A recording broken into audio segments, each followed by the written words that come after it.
현대차가 미국에 31조 원을 투자하기로 전격 발표했죠. Hyundai Motor Group, Jung E-sun, thank you very much. What a great honor. 관세를 피하기 위해서다라고 현대차도 그렇고 언론에서도 계속 얘기하고 있습니다. 많은 이 천하의 트럼프라지만 결국은 4년짜리 임기가 정해져 있는 대통령입니다. 카드 그렇게 카드 좋아하는 트럼프가 사실 카드가 제일 없어요. 현대차가 트럼프 임기가 4년인 걸 모르겠습니까? 트럼프 임기 4년 동안 관세를 계속 내면서 지금처럼 하는 게 나을지 아니면 아예 미국으로 옮겨서 하는 게 나을지 그 계산의 결과가 이번에 발표된 대규모 대미 투자입니다. 트럼프의 관세와는 사실은 큰 상관이 없는 투자였다라는 얘기가 나오고 있습니다. 오늘 이 부분을 한번 집중적으로 알아보려고 합니다. 귀에 빡빡해는 이슈 맛집 귀의 빡종원입니다.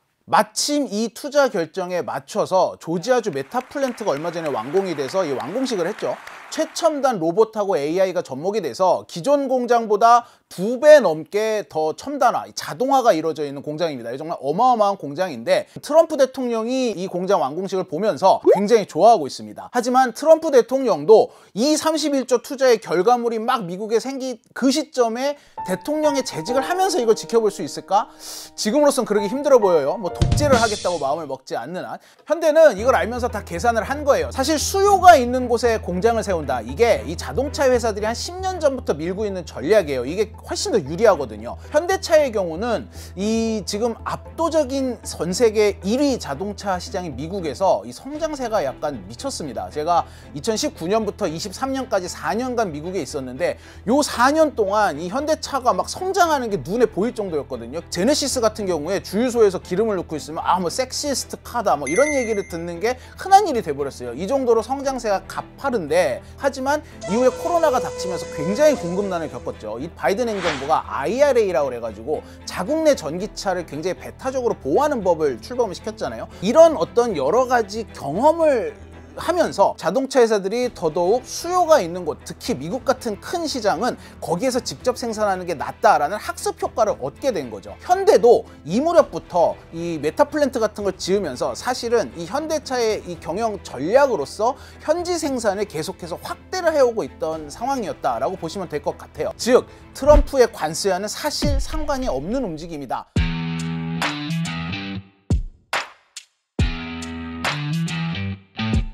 이 미국에서 이렇게 빨리 크고 있는 현대차에게 해외 생산 기지가 얼마나 있느냐를 놓고 봤을 때는 다른 자동차 업체들에 비해 많이 부족한 게 사실입니다. 글로벌 생산 능력을 따져보면은 일본이 일본 말고 다른 나라에서 만든 게 최근에 한 1,500에서 1,600만 정도 된다 파악이 되는데 우리나라는 지난해에 이거의 한 3분의 1인 500만 정도 되는 걸로 파악이 되고 있어요. 미국 내 생산량을 놓고 보더라도 현대 기아가 33%밖에 되지 않거든요. 당장 토요타만 해도 48%, 닛산은 52%를 미국에서 생산을 하고 있어요. 미국에서 성장세로만 보면 토요타보다 현대가 더 가파르거든요. 근데 이에 비해서 현대 기아가 일본에 비해 생산량이 훨씬 더 적은 거죠. 그래서 이번에 아예 해외에 생산 기지를 늘리는 게 훨씬 유리하다라는 판단을 했을 거라고 보여요. 관건은 한국 자동차 산업이 얼마나 큰 타격을 입을 것이냐예요. 최근 언론에서 한국산업연구원을 인용해서 한국의 자동차 생산량이 70만 대에서 90만 대 정도 줄어들 거다라는 연구 결과가 있었다라고 보도를 하고 있거든요. 근데 이거 저희가 이 한국산업연구원에 이 연구를 직접 한 연구원하고 직접 통화를 해봤더니 국회에서 발표를 할 때 이 수치를 말한 건 맞는데 무슨 근거가 있어서 말한 건 아니고 질문에 대한 답을 한 거를 기사화하지 말라고 했는데도 기사화가 된 거다. 즉 근거가 없는 수치다 라고 얘기를 하고 있거든요. 그러면은 뭐 와 다행이다 잘됐다 우리나라 자동차 타격 없구나 라고 볼 것이냐, 사실 그렇게만 볼 수도 없습니다. 왜냐하면은 이번 현대차의 미국 투자가 금액도 어마어마하지만 이 형태가 다른 자동차 기업이 하지 않았던 형태라서 우려가 끊이지 않는 거예요. 현대기아차가 미국에서 생산하던 자동차의 양이 한 70만 대였습니다. 근데 이제 메타플랜트가 완공이 되면서 이게 100만 대까지 늘어나는 건데 이걸 추가 투자를 해서 120만 대까지 끌어올리겠다라고 하고 있는 거거든요. 근데 지난해 우리나라가 미국에 차를 얼마를 팔았냐? 170만 대 팔았어요. 100만 대가 한국에서 만들어져서 수출이 됐습니다. 근데 이걸 미국에서 이제 120만 대로 생산량을 늘리면 이만큼 한국 생산량이 줄어들겠죠? 반토막이 나는 거예요. 거기에다가 이번 투자의 특이점이 있다고 그랬잖아요. 이게 바로 수직 계열화입니다. 현대차를 만드는 데 필요한 강판을 만드는 현대제철도 미국으로 가고, 현대제철에 전기를 돌리는데 필요한 에너지도 미국 LNG로 조달을 하고, 또 수많은 부품사 있지 않습니까? 이 중에 모비스 같은 1차 협력 업체들은 이미 전부 미국에 따라 들어가 있거든요. 미국 안에서 자동차 생산, 이 자동차에 들어가는 원료, 이 원료를 생산하는 에너지까지 다 해결하겠다. 수직 계열화인데 이만큼의 수직 계열화를 한 기업은 없었습니다. 심지어 현대기아보다 훨씬 큰 토요타도 이렇게까지는 안 해요. 이번 투자로 현대제철이 미국에서 자동차 270만 대를 만들 수 있는 분량의 자동차 철강판을 만들겠다고 하고 있거든요. 근데 현대차가 지금 120만 대까지 늘릴 거라고 했잖아요. 그러면 나머지 150만 대 분은 이거는 미국의 다른 자동차 회사에 판다는 거거든요. 근데 이게 정확하게 한국에서 만들어서 수출하던 물량을 잡아먹는 거예요. 이러다 보니까 이 자동차 산업이 공동화되고 고용이 줄어들고 무역 수지까지 악화될 거다라는 우려가 계속 나오는 거죠. 여기에 또 하나 문제가, 지금 현대제철이 미국에 짓고 있는 제철소가 전기로입니다. 궁극적인 친환경 제철 기술이 수소제철인데 과도기적 친환경 기술이 전기로거든요. 근데 우리나라가 포스코를 비롯해서 이 전기로가 굉장히 부족합니다. 그래서 한국의 철강이 유럽 같은 국가에 타겟이 돼 있거든요. 여기에 한국의 철강은 친환경세를 맞을 위기가 높아지는 상황에 약간 투자금이 미국으로 너무 쏠리는 게 아니냐, 이런 우려가 나오고 있는 거죠. 그럼 그렇다고 해서 이제 다 망할 거냐? 현대차가 이렇게 얘기를 했거든요. 한국 산업 공동화 어떻게 생각하십니까? 했더니 이거는 미국에서 생산하면서 파이를 늘리면 다 해결이 된다라고 얘기를 했어요. 무슨 소리냐? 국내에 대해서 이제 생산이 저하된다는 거는 사실 그런 것보다 미국 시장, 그리고 앞으로 더 공격적으로 파이를 넓혀야 되지 않나 생각을 합니다. 그래서 여기서 정량이 늘어난다 하더라도 국내에서 내수, 진짜 또 이제 수출 그런 부분으로 저희는 늘려야 된다고 생각하고요. 미국에서 늘어나는 물량을 여기 이 공장에서 커버한다고 보시면 될 것 같고요. 한국에 생산하는 물량이 뭐 여기서 이동하고 뭐 그런 계획은 아니고요. 지금 170만 대 작년에 수출했다고 했잖아요. 요게 계속해서 170만 대라면 제가 앞에 얘기했던 이런 우려가 현실이 되겠죠. 근데 만약에 이게 200만 대 수출, 220만 대 수출, 300만 대 수출 늘어나면 어떨까요? 미국 공장의 생산량이 늘어났다 하더라도 여전히 한국에서 수출을 해줘야 됩니다. 요렇게 만들겠다라는 거거든요. 근데 여기서 약간 희망적인 부분을 보자면 지금 미국이 전기차가 굉장히 커지고 있거든요. 아무리 트럼프가 반전기차주의자라고 하지만 이제 전기차 가격이 많이 내려와서 내연차랑 비슷해졌기 때문에 미국에서의 전기차 판매량은 계속 늘어나고 있어요. 근데 일본 차가 전기차를 본격적으로 만들지 못하고 있습니다. 아직까지. 이 시장을 계속 현대가 공략을 하고 있거든요.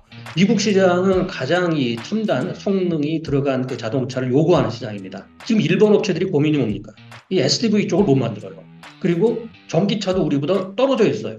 그리고 그러한 경쟁에서 현대차가 더 파이를 많이 가져올 수도 있다는 거죠. 그렇게 해서 파이가 계속 늘어난다면은 또 뭐 한 3년 있다가 레임덕 들어가고 관세가 우여무여 되면은 국내에서 다시 수출 물량을 늘릴 수도 있다는 거죠. 그래서 3년에서 5년 동안 우리가 얼마나 경쟁력을 강화하느냐, 이것이 결과적으로 국내 생산도 안정화될 수 있느냐, 아니면 우리가 진짜 공동화로 가느냐, 이 갈림길이죠. 이게 실제로 그냥 단순히 희망회로만이 아닌 게 일본의 사례를 놓고 보면 알 수 있습니다. 일본이 1980년대부터 해외 설비를 막 늘리기 시작을 했어요. 이러다 보니까 1990년대에 일본 언론에 이러다가 일본 자동차 산업 공동화가 일어난다, 큰일 났다, 막 이런 분석 기사가 쏟아졌거든요. 근데 지금 어떻습니까? 일본에서는 여전히 자동차 산업이 일본 GDP의 3%를 넘게 차지하고 있고 일본 전체 고용의 8% 넘는 게 자동차 산업에서 발생을 하고 있거든요.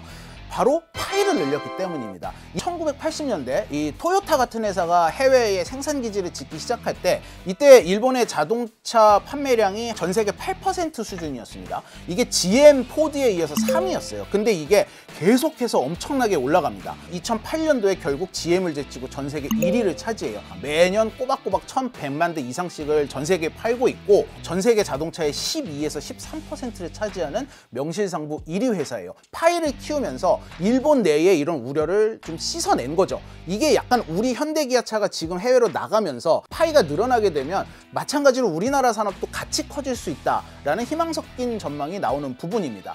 다행히 현대가 최근에 화성하고 울산에 이 한 35만 대 정도의 전기차를 생산할 수 있는 미국의 메타플랜트와 비슷한 최첨단 공장을 거의 완공을 했어요. 내년부터 본격적으로 생산에 들어가는데 이게 현대의 국내 대규모 투자의 마지막이 되지 않게 해야 된다라는 얘기도 같이 나오고 있습니다. 하지만 또 요렇게만 보기에는 우려를 좀 해야 되는 부분도 있다라는 얘기가 나와요. 왜냐하면 일본과 한국이 분명히 다른 점도 있기 때문이에요. 대표적인 게 내수 시장의 크기입니다. 일본은 지금도 한 해에 자동차가 400에서 500만 대씩 팔리고 있습니다. 이게 전 세계 4위 규모의 내수 시장이거든요. 근데 우리나라가 지난해 차가 164만 대 팔렸어요, 국내에서. 이러다 보니까 든든하게 지켜줄 수 있는 근본적인 체질이 좀 더 약하다라는 얘기가 나오고 있어요. 두 번째는 토요타 같은 일본 대기업 자동차의 경영 기조예요. 토요타의 아키오 회장이 이런 말을 계속합니다. 돌에 딱 달라붙어 있더라도 일본에서 300만 대 생산하는 거는 계속 유지하겠다. 이런 말을 잊혀질만 하면 한 번씩 계속 하고 있어요. 실제로 작년에도 330만 대를 일본에서 생산을 했거든요. 거기에다가 일본은 그것도 있었죠. 뭐 사람을 종신 고용을 하는 제도도 최근까지 있었죠. 이러다 보니까 고용이 계속 유지가 될 수 있었어요. 그런데 지금 우리나라 같은 경우는 자동차 산업뿐만 아니라 여기 연관되는 지금 모든 산업이 다 미국으로 건너간 거거든요. 대표적으로 지금 부품 회사들, 특히 2차, 3차 굉장히 영세한 업체들은 이번에 현대의 이런 결정으로 인해서 한번 싹 정리가 될 수도 있다라는 얘기도 나오고 있습니다. 우리 부품업체가 안고 있는 구조적인 문제는 미래차 전환이 늦은 거예요. 우리 솔직히 얘기해서 16,000개 부품업체 중 약 3년 이상의 R&D 투자를 지속적으로 할 수 있는 기업들은 300개 정도밖에 안 됩니다. 현대차가 그동안에 미국에서 71만 대, 또 멕시코에서 한 30만 대 생산을 하면요, 거기에서 쓰는 부품 80%는 한국산이었어요. 그런 시스템을 계속 유지할 수 있으려면 결국 국내에 있는 부품업체도 준비를 해야죠. 왜냐면 거기서 생산하는 건 아까 말씀드렸듯이 전기차하고 뭐 앞으로는 뭐 SDV나 자율차 이런 쪽으로 갈 테니까 여기서 우리가 공급을 못하면 결국 미국 내에서 조달할 수밖에 없는 게 현대차의 입장인 거죠. 거기에다가 요즘 자동차는 이 기계도 기계지만 이 IT, 뭐 자율주행 이런 게 굉장히 중요해진 시대가 됐는데 한국은 이런 인력을 구하기가 굉장히 어렵습니다. 미국이 이런 AI라거나 자율주행 같은 거를 개발함에 있어서 아니면 공장의 자동화를 개발함에 있어서도 미국에서 인력을 구하는 게 훨씬 쉽다라는 얘기가 나오거든요. 지금 자동차 산업이 이제 하드웨어가 아니거든요. 소프트웨어 인력을 충원해야 되는데 국내에 얼마 있냐. 아주 전문 인력은 뭐 1,000명 넘을까 말까 하다. 근데 미국에 가보면 그 인력이 수만 명 있어요. 또 하나, 그 싱가포르에서 지금 이 디지털 공장에 대한 연구 개발이 계속 되는데 이것을 이제 적용할 수 있는 곳이 우리나라도 물론 될 수 있습니다. 그런데 약간의 그렇다면은 또 노사 협의도 거쳐야 되거든요. 이러한 약간 부담이 있다 보니까 미국의 메타 플랜트를 건설한 거죠. 사실은 큰 틀에서 조율을 하고 이 기업이 한국에서 계속해서 특정 대수 이상을 계속해서 생산을 낼 수 있도록 인센티브를 주고 이런 역할을 해줘야 되는 게 사실은 정부죠. 뭐 얼마 전에 탄핵이 결정이 됐다고 하지만 그래서 불안정성은 이제 곧 해소가 될 거라고 하지만 이 극도의 혼란은 계속해서 이어지고 있고 지금 당장 기업체가 전부 미국으로 빠져나가고 있는 이런 상황에 이거 빨리 좀 잡아줘야 되지 않나라는 걱정이 계속해서 나옵니다. 정신 차려야 되는 시점이 왔다고 생각을 합니다.